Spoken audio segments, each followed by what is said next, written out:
ഖസ്രം പൂജപ്പുര എഴുതിയ നേർച്ച തേങ്ങ. ഇടവം, മിഥുനം, കർക്കിടകം, ചിങ്ങം. ഇതാ ഇപ്പോൾ കന്നിയായി. മഴ നിൽക്കുന്നില്ല. പെയ്ത്തോട് പെയ്ത്ത്. കന്നിമാസ വെറിയിൽ കടലും വറ്റും എന്നാ ചൊല്ല്. ഇടുക്കി ഡാം ബ്ലൂ അലർട്ടിലായി. 86% ഡാം നിറഞ്ഞു. ചെക്കൻ്റെ കല്യാണ നിശ്ചയം ഒന്ന് കഴിഞ്ഞാൽ മതിയായിരുന്നു. മനസ്സിനിഷ്ടപ്പെട്ട ഒരു ബന്ധം. പെണ്ണും പെണ്ണു വീട്ടുകാരും എല്ലാം കൊള്ളാം. ഒന്ന് നടന്നു കിട്ടിയിരുന്നെങ്കിൽ. എൻ്റെ ഗുരുവായൂരപ്പ, നീ കേൾക്കുന്നില്ല എൻ്റെ ഈ പ്രാർത്ഥന. പ്രാർത്ഥനാനിരതമായ മനസ്സോടുകൂടി ഒരു തേങ്ങ ഒഴിഞ്ഞ് പൂജാമുറിയിൽ പഴവങ്ങാടി ഗണപതിക്ക് വെച്ചതാ. കല്യാണിയമ്മ ഓണം കഴിഞ്ഞ ഉടൻ അത്തം കറുത്താൽ ഓണം വെളുക്കുമെന്ന് കേട്ടിട്ടുണ്ട്. പക്ഷേ ഇത്തവണ അത്തവും കറുത്തു, ഓണവും കറുത്തു. ഓണമാകെ കൊറോണയും കൊണ്ടുപോയി. മാനം പിന്നെയും കറുത്ത് രണ്ട് വരുന്നു. പൊതുവെ കാർവർണ്ണൻ്റെ നിറമാ കല്യാണിയമ്മയ്ക്ക്. കൃഷ്ണനിറം. രണ്ടുപേരും ഒരു നിറമായതുകൊണ്ടാവും കൃഷ്ണഭക്തയാണ് കല്യാണിയമ്മ. എണ്ണ കറുപ്പുള്ള മേനിയഴക്, പരൽമീനിൻ്റെ കണ്ണുകൾ, പനങ്കുല പോലെ തഴച്ചു വളർന്ന കേശഭാരം. അതിലെപ്പോഴും തുളസിക്കതിരുകൾ തിരികെ വച്ചിരിക്കും. യൗവനം വിട്ടുപോകാൻ മടികാട്ടുന്ന ആകാര വടിവ്, വൃത്തിയും വെടിപ്പുമുള്ള പ്രകൃതം. നേർച്ചത്തേങ്ങ ഗണപതിക്ക് ഒഴിഞ്ഞു വെച്ച അന്ന് മുതൽ മഴയുടെ കാഠിന്യം കൂടി. ഡാമുകളെല്ലാം പിന്നെയും നിറഞ്ഞു കവിഞ്ഞു. മിക്കവാറും എല്ലാ ജില്ലകളിലും ഓറഞ്ചും റെഡ് അലർട്ടുമായി. 13ാമത്തെ ന്യൂനമർദ്ദം കടലിൽ രൂപപ്പെട്ടു കഴിഞ്ഞു. ചക്രവാത ചുഴിയും ഭീഷണിയായിട്ടുണ്ട്. ഇനി ഒരാഴ്ച മഴ തന്നെ മഴ. ഇതാണ് കാലാവസ്ഥ പ്രവചനം. ന്യൂനമർദ്ദത്തിൽ ഒട്ടും ന്യൂനതയില്ലാത്ത പെരുമഴക്കാലം. പേരും പ്രവൃത്തിയും തമ്മിലൊരു പൊരുത്തവുമില്ല. പ്രകൃതി ചിലപ്പോൾ അങ്ങനെയും പെരുമാറും. കല്യാണിയമ്മയ്ക്ക് സംശയം ബലപ്പെട്ടു. മഴ കുറയാൻ വേണ്ടിയാണല്ലോ താൻ ഗണപതിക്ക് തേങ്ങ നേർന്നത്. ഭഗവാന് തൻ്റെ പ്രാർത്ഥന മനസ്സിലായില്ല എന്നുണ്ടോ? തിമിർത്തു പെയ്യുന്ന മഴയായതുകൊണ്ട് പുറത്തിറങ്ങി നേരിൽ ചെന്ന് പഴവങ്ങാടി ഗണപതി സന്നിധിയിൽ തേങ്ങ ഉടയ്ക്കുവാൻ പറ്റിയിട്ടില്ല. അതിൻ്റെ ഗർവമായിരിക്കുമോ ഭഗവാന്? ഇങ്ങനെ പലവിധ വ്യാകുല ചിന്തകൾ മനസ്സിൽ മിന്നി മറയവേ കേശവൻ നായരുടെ നീട്ടി വിളി കേട്ടു. കല്യാണി, നീ എന്തെടുക്കുക? വിശക്കുന്നു. കഞ്ഞിക്കാലമായോ? വല്ലാത്ത ക്ഷീണം. നേരത്തെ കിടക്കാം. മഴ തോരുന്ന ലക്ഷണമൊന്നുമില്ല. ചായ്പിൽ നിന്ന് വിളികേട്ട കല്യാണിയമ്മ, വാ കഞ്ഞി കുടിക്കാം. പക്ഷേ തൊട്ടുകൂട്ടാൻ അച്ചാറേ ഉള്ളൂ. ചമ്മന്തി വേണമെന്ന് നിർബന്ധം പിടിക്കരുത്. തേങ്ങയെല്ലാം തെങ്ങിൻ മണ്ടയില്ല. ഈ പേരും മഴയത്ത് ഇടാൻ ആളെ കിട്ടിയില്ല. കല്യാണമ്മ അത്താഴ നയം വ്യക്തമാക്കി. എങ്കിൽ എനിക്ക് കഞ്ഞിയും വേണ്ട. നീ തന്നെ അതും കൂടി മോന്തിക്കോ. കഞ്ഞിക്ക് ചമ്മന്തിയില്ല. പരിഭവം കേശവൻ നായർ അങ്ങനെ പ്രകടമാക്കി. ഇത് നല്ല കൂത്ത്. തേങ്ങയില്ലാതെ ചമ്മന്തി അരയ്ക്കാൻ എനിക്കറിയില്ല. കിട്ടിയൊന്ന് വീമ്പടിച്ച് നടന്നാൽ പോരാ. അടുക്കളയിൽ വല്ലപ്പോഴും ഒന്ന് കയറി ഇറങ്ങണം. എന്തൊക്കെയുണ്ട് ഇല്ല എന്നറിയാൻ. അല്ലെങ്കിൽ നിങ്ങൾ ആണുങ്ങൾ ഇങ്ങനെ തന്നെയാണ്.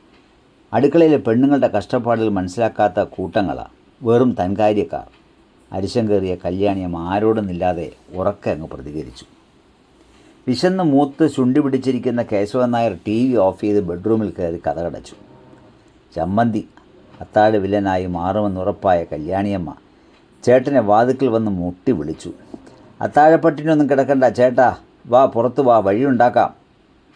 തിരികെ അടുക്കളയിൽ പോകും മുമ്പ് പൂജാമുറിയിലേക്ക് നീട്ടി ഒരു കണ്ണേറ് കൊടുത്തു കല്യാണിയമ്മ. ഗണപതി വിഗ്രഹത്തിന് മുന്നിലിരിക്കുന്ന നേർച്ച തേങ്ങ ഉരുണ്ട് അനങ്ങുന്നത് പോലെ തോന്നി.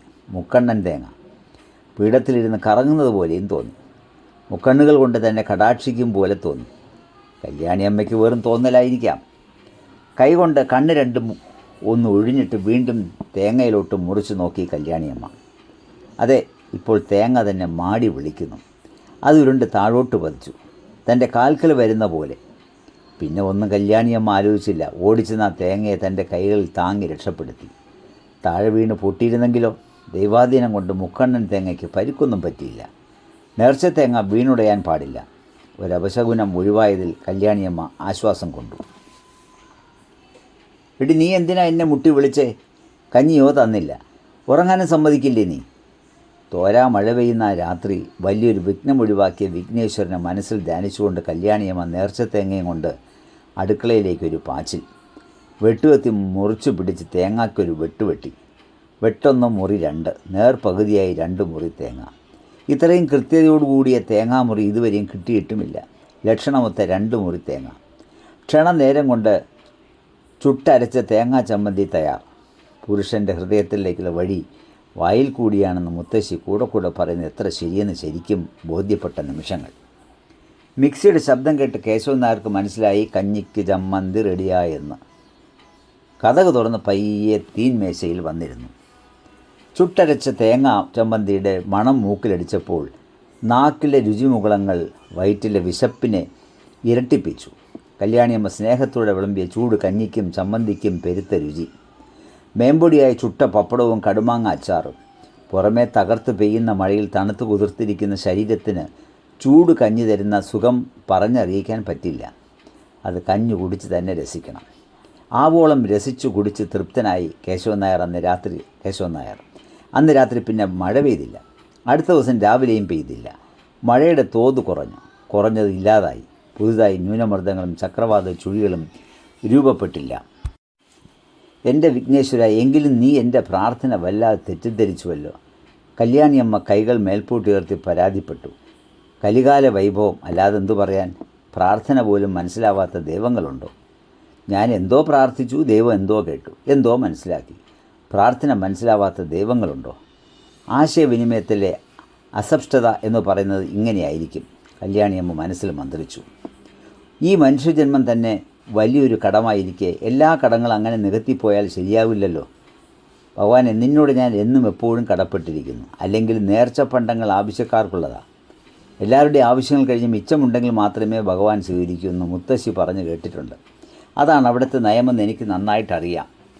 തേങ്ങ നേർന്നതും സമർപ്പിച്ചതും കട്ടതും ഈ കല്യാണിയമ്മ തന്നെയാണ്. ഈ പെരുമഴയത്ത് ചമ്മന്തിക്ക് തേങ്ങയില്ലാതെ വന്നപ്പോൾ നിവൃത്തിയോടുകൊണ്ട് ഞാൻ കട്ടു.